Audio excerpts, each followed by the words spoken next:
Time here is 9:45 on Live Impact News on your WCNC Charlotte app. This morning, a new U.S. Surgeon General's advisory calling children's screen use a public health emergency, putting it in the same category as tobacco and opioids. Joining us this morning is Dr. Stephanie Herodopoulos. She's a board-certified family physician and director of national health communications for the Office of the Surgeon General, who helped produce this report. Doctor, thanks for joining us this morning, first of all. Well, thank you, Jane, for giving me the ability to talk to your viewers about such a public health issue. Yeah, I mean, some of the words in this report used to associate screen time: compulsive use, loss of control, emotional withdrawal. These are seriously negative consequences. Does it go so far as to say that, these platforms are engineered to produce those kinds of feelings?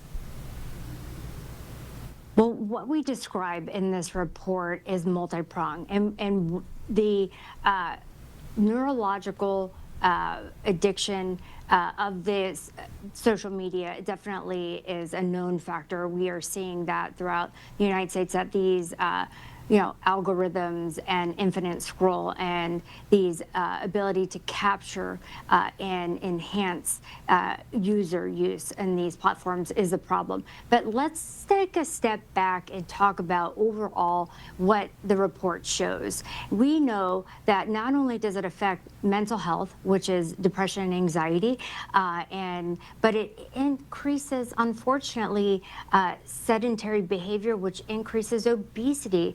It affects the sleep. There are kids that are on screens longer than they are in school or sleeping. So it is crowding out normal activities. It could affect the neurocognitive development of the brain. That means attention and memory could be affected, and behavioral changes. And also, we are seeing that, unfortunately, academic scores are going down. Our national report card on academics has decreased over the past 10 years. And so we need to bring this to our attention. You know, in your area, they have had a bell-to-bell policy to prevent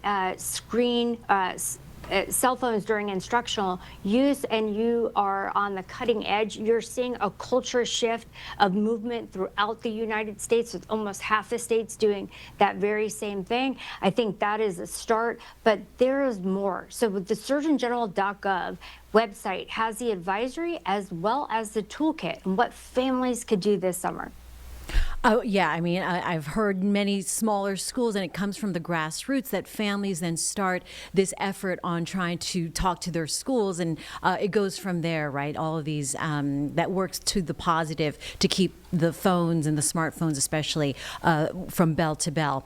I want to talk about the research that shows the heavy digital media use for preschoolers actually shows measurable differences in the brain structure. As a family physician, what do you tell a parent? How do you interpret that to let a parent know that this is some real troubling consequence? Yeah. Diminished cortical thickening is one of the studies that we cited, unfortunately, has that as a consequence through functional MRI studies, NIH. What I could tell you is that you should delay screens as long as possible.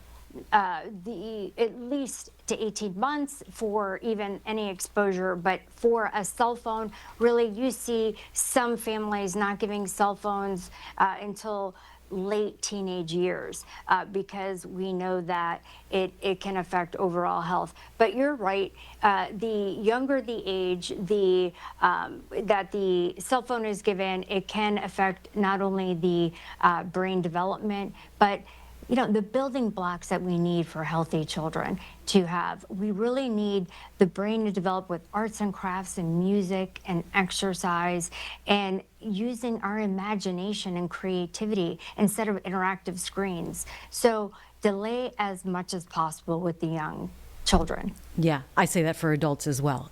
We need to put those phones down and get outside and do something else to use our imagination.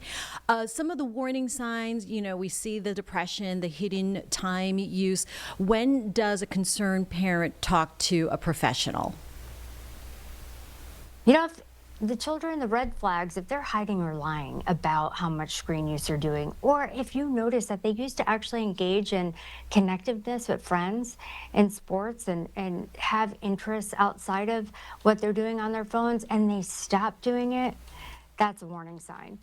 If you see that their grades are plummeting, and they once were great, and they used to want to be in sports, and all of a sudden they're not, that is also a warning sign. I do believe that there's also a toolkit in the advisory for providers to get more educated on the harms, but also for physicians in the physical exams to ask the parents about how much screen time and what they're being exposed to for anticipatory guidance. We really need all hands on deck right now to have a culture shift at this time in America, because with the Make America Healthy Again movement led by President Trump and Secretary Kennedy, this is a core issue that we need to change because it is causing, unfortunately, major ramifications in overall health for children. Doctor, I know I need to let you go. I could talk about this all morning, but for more information, where should parents and educators go again? surgeongeneral.gov website has the advisory and toolkit. And I want to remind families to live in real life this summer. Do activities together that do not include screens, and make it an opportunity to just reconnect as a family. I think it'll show major improvements overall, and also for adult relationships too. Absolutely agree. I always look for my screen time every week to go down. That's my goal.